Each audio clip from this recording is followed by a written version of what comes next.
Muito bem, você que vai fazer prova do Ministério Público do Estado de Minas Gerais amanhã, que vai ser minha colega, meu colega, em breve espaço de tempo, eu tenho fé. Eu vou passar para vocês aqui 10 dicas fundamentais para essa prova que eu penso que podem estar lá em criminologia penal e processo penal. Vamos lá então? Véspera de prova? Primeira dica para você. Escolas penais. A escola penal causalista, ela posiciona o dolo onde?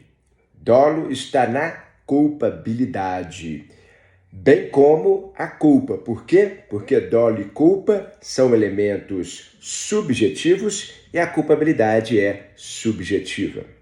Dica 1. Dica 2. A escola finalista de Hans Welzel, ela posiciona dolo e culpa onde? No fato típico. Por quê? Porque no fato típico é que nós temos os elementos subjetivos. Dolo e culpa estão na conduta, sendo que na culpabilidade eu tenho elementos puramente normativos, como acontece com a imputabilidade penal, a exigibilidade de conduta diversa e o potencial conhecimento da ilicitude, que são, no caso, tratados de forma normativa. Dica 2.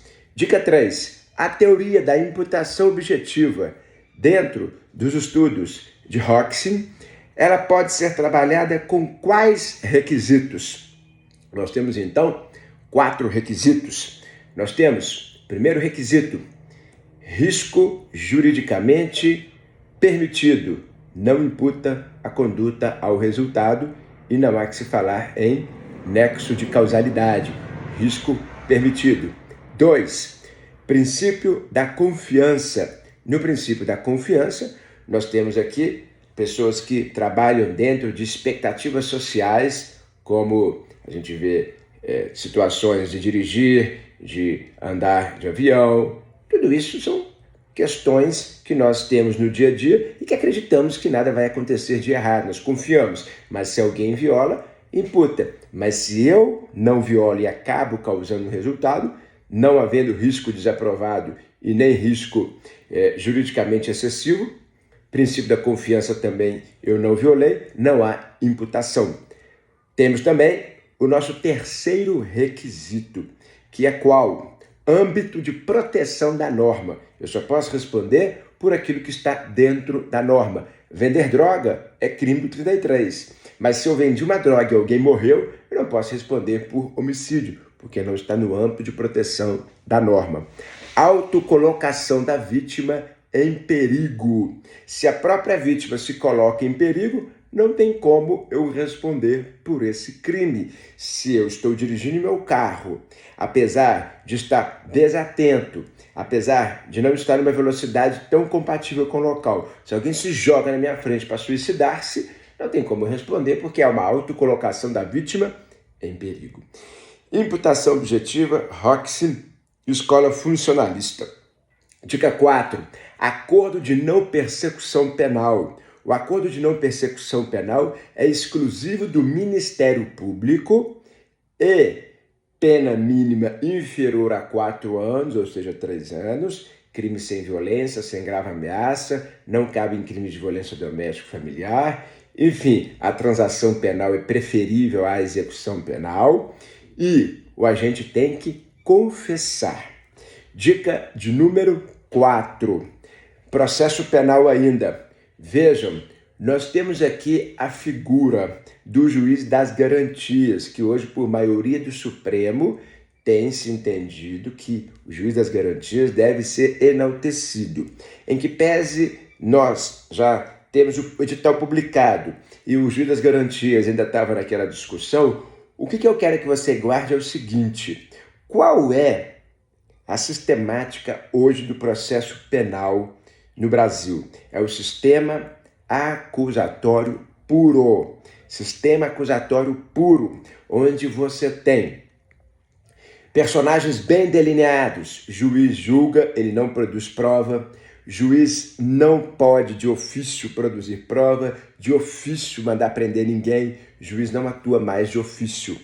Delegado investiga, defesa defende, Ministério Público processa e investiga. Então, muito cuidado com essa questão de juiz das garantias, que é um viés que vem trabalhar o sistema acusatório puro e que em breve, penso eu, vai ser implementado. Ainda que ainda não tenha sido implementado de forma, enfim, finalística, o fato ainda não foi transitado em julgado, lembrar dessa ideia da produção de prova pelo juiz.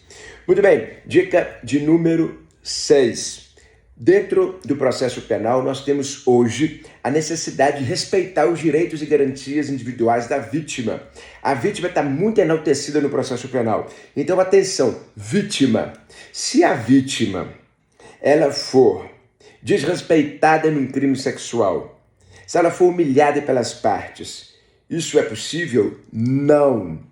Hoje, nos crimes em que há violação à dignidade sexual, eu não posso deixar a vítima ser humilhada. Não tem nada a ver se a vida pregressa dela era, enfim, desregrada, se ela tem fotos no Instagram de biquíni, isso não interessa para a investigação do crime de estupro. E mais, isso pode ser violência institucional, que é o artigo 15A da Lei de Abuso de Autoridade. Fazer com que alguém seja vitimizado dessa forma. Aí aqui eu aproveito para falar a dica 7, que tem a ver com a criminologia, que é a chamada vitimização secundária, ou revitimização, ou sobrevitimização, que é quando os controles sociais formais, Polícia, MP, Poder Judiciário, deixam ou até mesmo menosprezam a vítima. É a sobrevitimização ou revitimização, que hoje, no procedimento comum ordinário, como também no procedimento especial do júri, eu não posso mais desrespeitar a vítima.